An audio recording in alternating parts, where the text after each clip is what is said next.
tekmo in pa pomembno zmago. Danes lahko rečem, da je bila ta tekma izredno kvalitetna, dobro smo se pripravili na njo, odigrali smo super obrambo skozi vseh 60 minut z odličnim Vestjakom na golu. V prvem polčasu nam je šepala igra v napadu, predvsem na levi strani, v drugem polčasu smo tudi to popravili in potem zasluženo zmagali.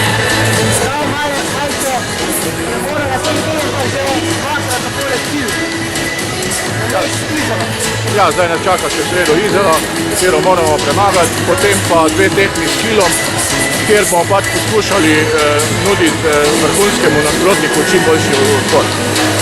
Še enkrat za prikazanje. Hvala.